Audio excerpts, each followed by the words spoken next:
So మనతోని BJP అధ్యక్షులు గారు రామచంద్ర గారు అయితే ఉన్నారు. సార్, యూనియన్ బడ్జెట్ ఏదైతే ఉందో సీతారామన్ గారు నిన్న ప్రవేశపెట్టడం జరిగింది. దానిపైన విమర్శల వర్షం కురిపిస్తా ఉన్నారు. నిన్న బట్టి విక్రమార్క మల్లు కావచ్చు, ఈరోజు ఏదైతే మహేష్ కుమార్ గౌడ్ కావచ్చు మాట్లాడుతున్న పరిస్థితి కనబడుతోంది. తెలంగాణకి 8 మంది ఎంపీలు ఉన్నా గానీ తెచ్చింది గుండు సున్నా అని మాట్లాడుతున్నారు. ఎట్లా చూస్తా ఉన్నారు?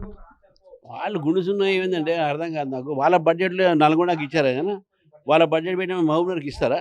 వాళ్ళ బడ్జెట్ ఆదిలాబాద్‌కి ఇస్తారా? వాళ్ళ బడ్జెట్ అంతా కేటాయింపులుంటాయి. ఆ కేటాయింపులు మొత్తం డిస్ట్రిక్ట్స్‌కొస్తాయి. అదేవిధంగా మన కేంద్రంలో గూడా వాళ్ళ కేటాయింపులు ఏముంటాయి అన్ని స్టేట్స్‌కొస్తాయి.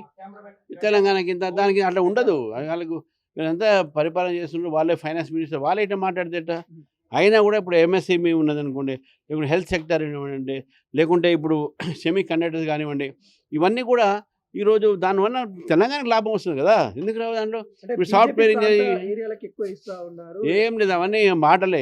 ఎక్కడ అన్నిటికి వచ్చినాయి. ఈసారి దక్షిణాదికి ఎక్కువొచ్చినాయి. అంటే మున్సిపల్ ఎలక్షన్‌లో ఏ విధంగా ప్రణాళికతో ముందుకెళ్తా ఉన్నారు? ఎట్లా భారతీయ ఉండబోతుంది? జనతా పార్టీ మున్సిపల్ ఎలక్షన్స్‌లో మంచిగా గెలుస్తాము. మాక్సిమం సీట్లు మేమే గెలుస్తాం.